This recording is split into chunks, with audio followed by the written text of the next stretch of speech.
Ya, assalamualaikum warahmatullahi wabarakatuh. Kembali lagi ke channel saya Nafita Sari. Oke, kali ini saya akan ngasih tahu kalian gimana caranya kalian tes bebas COVID di Bandara Sultan Hasanuddin Makassar. Yang harus kalian lakukan pertama pasti kalian harus datang ke bandara ya.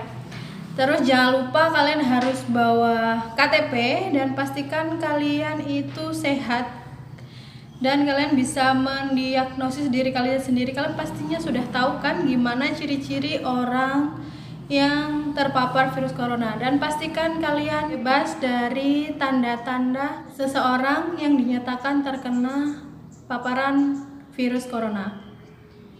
Setelah kalian sudah datang di Bandara Sultan Hasanuddin, kalian langsung saja tanya ke petugasnya di mana lokasi diadakannya rapid test di bandara. Setelah kalian sudah ditunjukkan lokasinya, langsung saja kalian ke loket pendaftaran dengan menyerahkan KTP kalian. Nah, setelah kalian sudah menyerahkan KTP, tinggal tunggu saja. Cerita kemarin saya sudah habis tes di sana. Setelah saya menyerahkan KTP saya menunggu kira-kira sekitar 2 jam. Setelah 2 jam saya menunggu, saya baru dipanggil karena memang antre banget di sana. Setelah saya dipanggil, barulah kita nanti bayar. Nah, di sana tesnya itu seharga 150.000. Kalian bayar uang ke loket pendaftaran, habis itu kalian dikasih kwitansi. Setelah kalian dikasih kwitansi, barulah kalian bisa masuk ke lokasi itu. Setelah masuk, kalian nanti dikembalikan KTP dan dikasih kwitansi. Setelah kalian dikasih kwitansi, nanti kalian ngasih ke petugas, ada petugas lagi nanti yang mengambil KTP dan kwitansi itu. Nah, setelah kalian kasih ke petugas yang lain, kalian bakalan dipanggil masuk ke bilik. Nah, di dalam bilik itu kalian bakalan dites atau rapid test. Yang bagi kalian yang pernah tes golongan darah atau tes cek gula darah, nah, kalian pasti tahu kan gimana rasanya tes diambil darahnya saja. Yang di jari-jari nanti kalian setelah masuk, kalian disemprot disinfektan. Setelah itu tangan kalian juga, terus tinggal ditusuk pakai alatnya itu, diambil darahnya. Nah, nanti alatnya akan saya kasih tahu. Yang seperti ini. Setelah kalian dites, nanti diambil darahnya. Nah, ditaruhlah ke alat tes.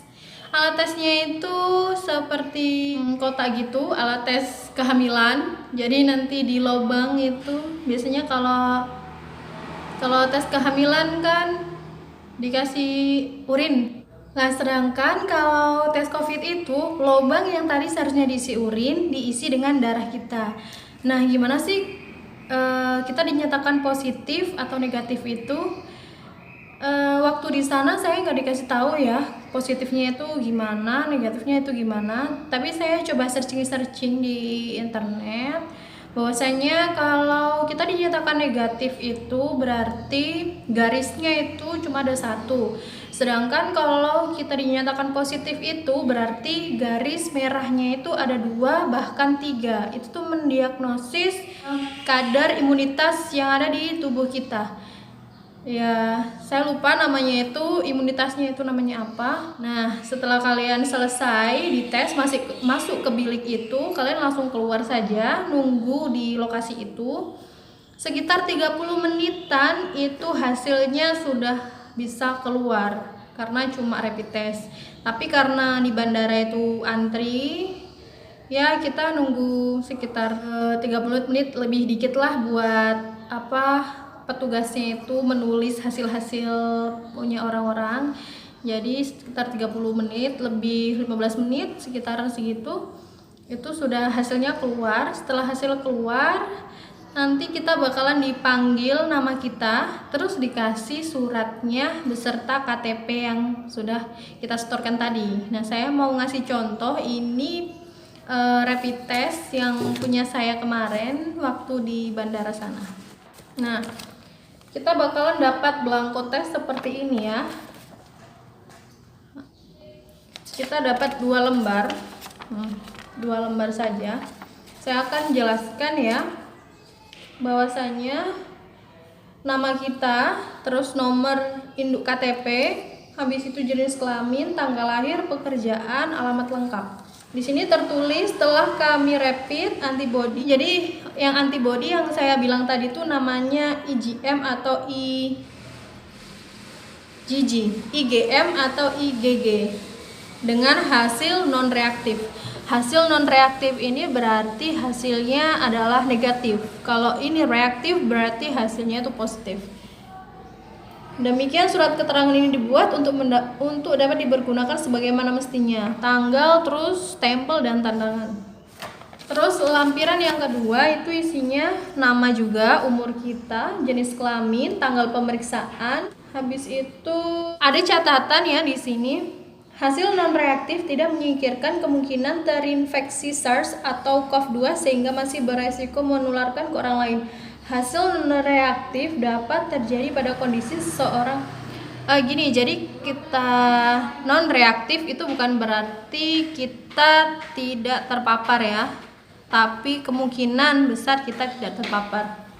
Jika seseorang dinyatakan non-reaktif, itu dikarenakan satu, seseorang belum atau tidak terinfeksi. Yang kedua, window period.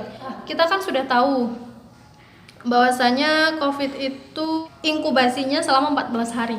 Nah, selama 14 hari itu kita belum bisa mengetahui nih kita terpapar virus atau tidak. Kita harus nunggu selama 14 hari. Jadi mungkin saja kita belum terdeteksi oleh alat tersebut karena inkubasinya memang 14 hari. Bisa saja kita sudah terinfeksi tapi baru saja sekitar mungkin 5 hari, 3 hari, 5 hari, jadi belum terdeteksi.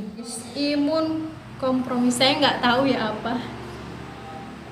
Terus yang keempat, kadar antibodi di bawah level deteksi alat. Jadi kan inkubasinya 14 hari. Misal kita sudah terjangkit, nah antibodi kita itu belum terbentuk atau sudah terbentuk tapi masih level rendah sehingga antibodi kita belum terdeteksi oleh alatnya.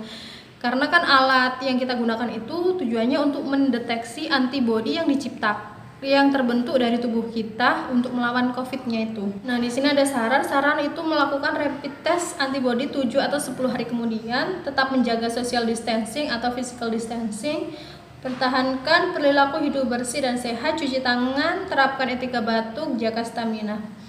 Nah, sudah itu saja. Setelah kalian dapat ini, kalian bisa pulang. Oh iya, surat ini kalian bisa gunakan selama 14 hari. Jadi misal kalian itu orangnya bisnis atau suka jalan kemana dan kalian tidak perlu tes rapid setiap hari karena ini bisa berlaku selama 14 hari. Jadi selama 14 hari itu kalian bisa gunakan ini untuk terbang kemana-mana atau bisa lewat jalur seperti kereta api atau kapal, lewat jalur air. Seperti itu ya. Kalau ada yang mau ditanyakan silahkan tanya di kolom komentar. Terima kasih. Jangan lupa like, comment, dan subscribe. Bye-bye.